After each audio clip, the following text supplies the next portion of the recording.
ya con la doctora Midori de Javis y la doctora Paulina Justi, la primera ministra de Salud, la segunda viceministra, para conversar sobre, vamos a frasearlo tal como se dice técnicamente en realidad. Es una guía técnica nacional para la estandarización de la atención a la gestante en la interrupción voluntaria del embarazo menor de 22 semanas por indicación terapéutica. En otras palabras, eso es lo que llamamos aborto terapéutico, en términos periodísticos sobre todo. Y de hecho, en este tema es un asunto delicado, es un asunto que requiere, por supuesto, una serie de procedimientos y finalmente la seguridad de que no estamos haciendo algo que no esté pues de acuerdo con los derechos humanos, aunque hay también preconceptos religiosos que entran aquí y algunas costumbres ancestrales, digamos, que siempre satanizan, digamos, el aborto. Gracias por estar con nosotros. A ver, doctora Midori de Javis, ¿en qué punto estamos? Bueno, muchas gracias por la oportunidad. Gracias, un gusto estar aquí. Oportunidad de informar a la población, a la opinión pública, la aprobación de esta guía técnica, como usted bien ha dicho, para estandarizar la atención de la interrupción voluntaria por indicación terapéutica del embarazo menor de 22 semanas. Esto, como sabemos, está pendiente de reglamentar. No tenía norma, no tenía reglamento. No tenía norma. En 1924, el Código Penal aprueba el artículo 119, que establece que no es punible el aborto practicado por un médico con el consentimiento de la mujer embarazada o de su representante legal, si lo tuviere, cuando es el único medio para salvar la vida de la gestante o para evitar en su salud un mal grave y permanente. Ese es el texto del artículo 119.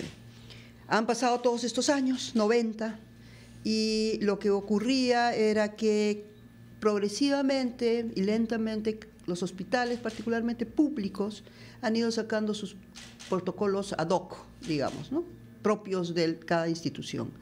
Y eso llevó a que, haciendo un análisis, teníamos procedimientos diferentes, criterios diferentes, para cumplir con esto que está en la ley. Entonces, se reclamaba de parte del ministerio que se estandarizara esto, que tuviese un solo protocolo, una sola guía técnica en este caso, cosa que quedara absolutamente clara los criterios, los procedimientos, tanto para, en primer lugar, para proteger la vida y la salud de la gestante, que es el objetivo primordial del Código Penal en este caso y de la guía que hemos aprobado hoy, establecer muy claramente el procedimiento, de forma tal que sea expedito, pero que también salvaguarde el derecho de la gestante durante todo el proceso, y también garantice a los médicos tratantes, digamos, la seguridad de que están actuando conforme a ley y correctamente, ¿no? Entonces, esta guía lo que intenta es hacer efectivamente eso, poner las reglas estables para todos y que rija en el sector público y en el sector privado. Usted señala de manera suave, digamos, que había toda esta posibilidad, ya no solo en los hospitales del Estado, sino también naturalmente los privados, había la posibilidad de que, basándose en una, en una interpretación médica o en una indicación pseudoterapéutica, se lograba hacer un aborto ilegal. ¿Esto es un poco el problema en parte o no? Fíjese, el aborto terapéutico, que es el único aprobado, digamos, por nuestras leyes, que sería el caso específico de que la vida de la gestante esté amenazada o se prevea un grave daño permanente en su salud, se practicaba en los hospitales según, como he dicho, cada protocolo, ¿no?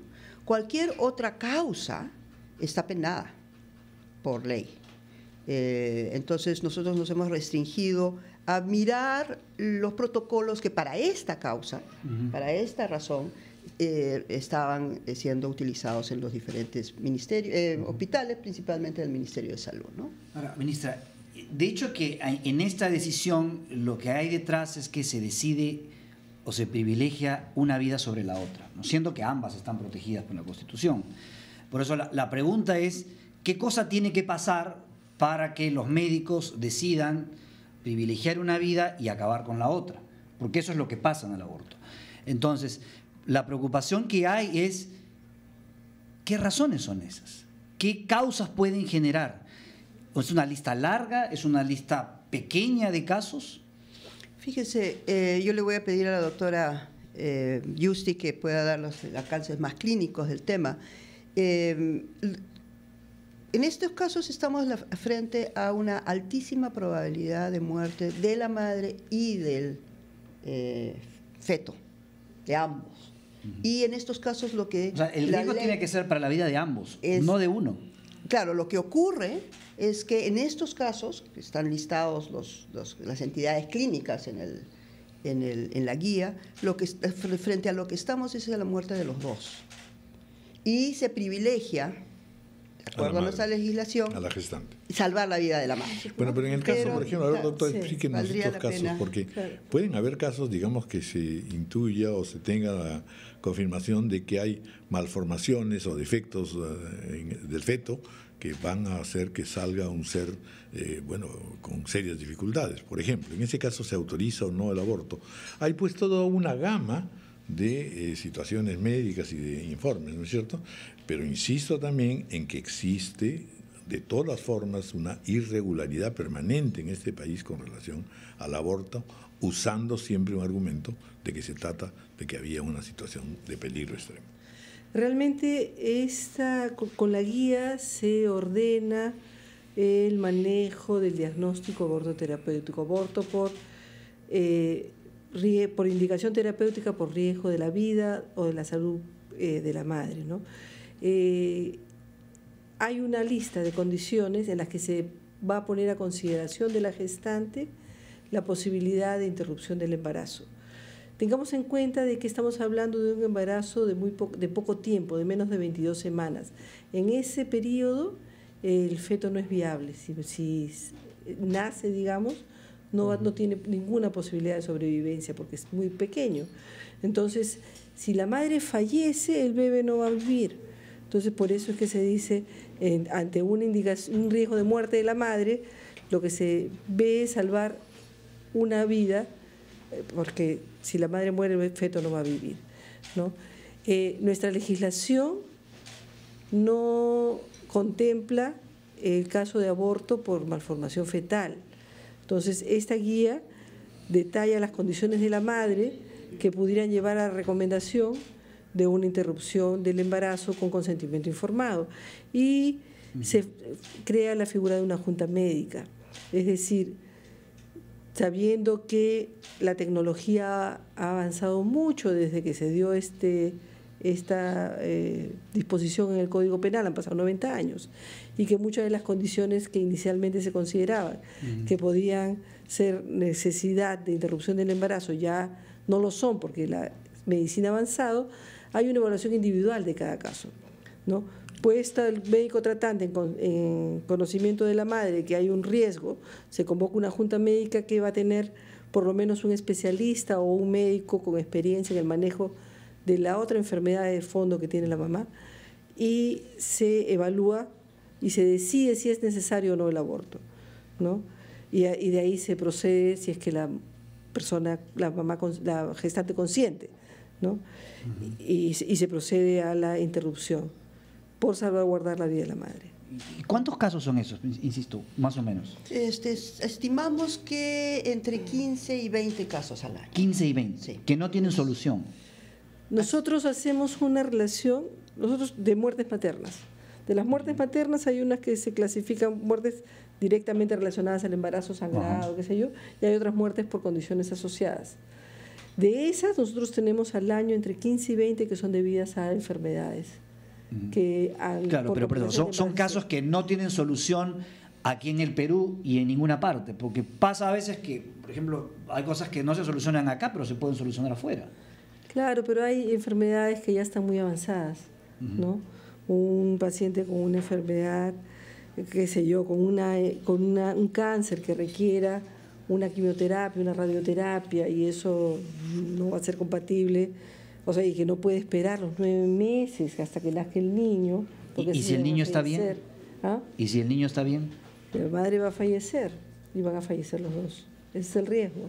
Si la madre si ya pasó el tiempo de las 22 semanas, ese niño ya es viable, entonces se puede inducir un parto y hacer los esfuerzos para salvar la vida del niño, pero si es muy pronto en el embarazo, eso ya no va a ser factible. Y así se evalúa cada caso.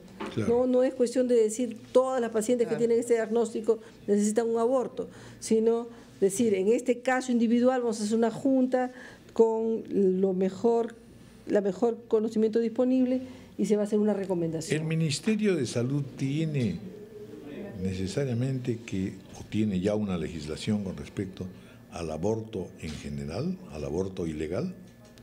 ¿Quién controla esto? No tenemos una legislación. ¿El Poder Judicial solamente? Efectivamente, porque no podemos reglamentar, digamos, algo que es penado por ley, ¿no?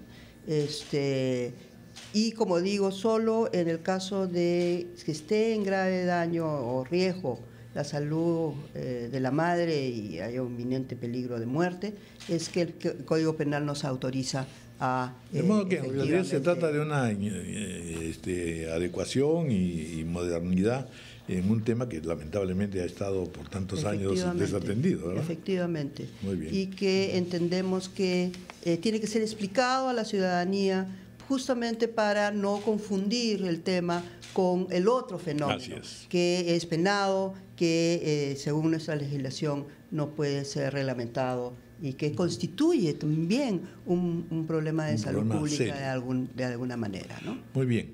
Bueno, pues muchas gracias, ministra. Muchas gracias, señora viceministra, doctora Zambra. Muy agradecida. Son las 9 en punto de la mañana. Vamos a culminar ampliación de noticias e ingresamos a Enfoque de los Sábados para conversar sobre la reactivación de la economía nacional, las medidas que se acaban de aprobar y presentadas por el Ejecutivo y naturalmente el fútbol. Hoy día tenemos un fútbol sudamericano enteramente y unos van a tener que golpearse con los otros. Va a ser doloroso, pero así es la vida. Pero lo que está seguro es que hoy nadie va a morder a nadie, Raúl.